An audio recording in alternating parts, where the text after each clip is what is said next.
Progression for me is life. Progression for me is one of the most important parts of the game. So progression is really important for us in Assassin's Creed 2. You live the life of someone. That was the main idea, you know, when we say, let's have a character for over 30 years.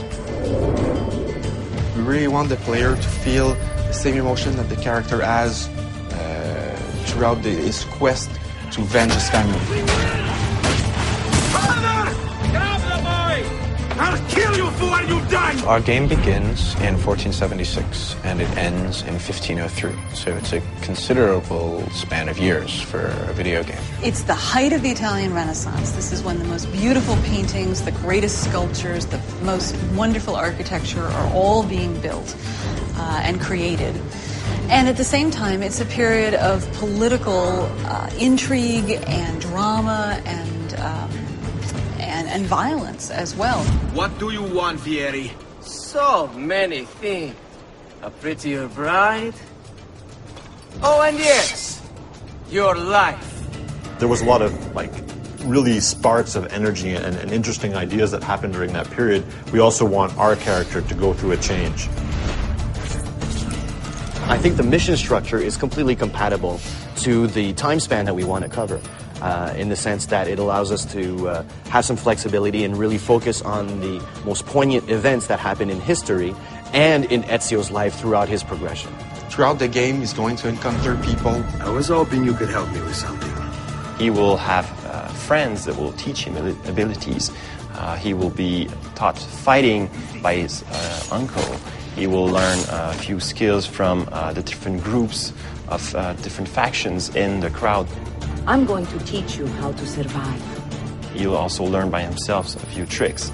And this will make sure that the player progresses in the game in a way that always varies the experience. If your character isn't evolving and it's not, you're not looking, oh, what's my next new toy, or what's the next thing that I'm going to get to play with, the game will feel stale. So it's very, very important that the game feels refreshing. You know, every new mission that you play, there's something to look forward to at the end of it. The more and more the game progresses, the more and more anger he has, and the more he has to let out that anger. So the moves just keep coming and coming and coming on what he can do with the different weapons that he has. You start with just basic sword attacks and the ability to defend yourself. And then we introduce disarming and counter kills, and then from there it all opens up. Player will be requested to actually buy some of his gear. For example, we have the armors, which will give him more health points, hit points in general. He starts with various sets of armor, first one being just leather armor, and then it moves throughout more metal armor, provides him more protection. In AC1, we sort of gave the player, without any choice, this is what you're going to learn next. Whereas in AC2, the player has much more choice. Since such a large part of Ezio's story is him, answering the question, who am I, and what am I doing here, and what's my purpose? You can't answer that question in a year or two. It takes the span of almost his entire life.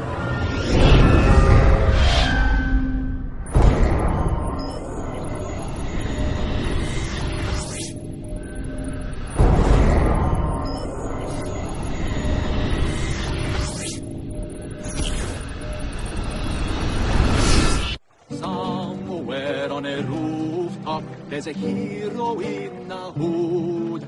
Fear him not, lest you who have sinned, for his cause is good.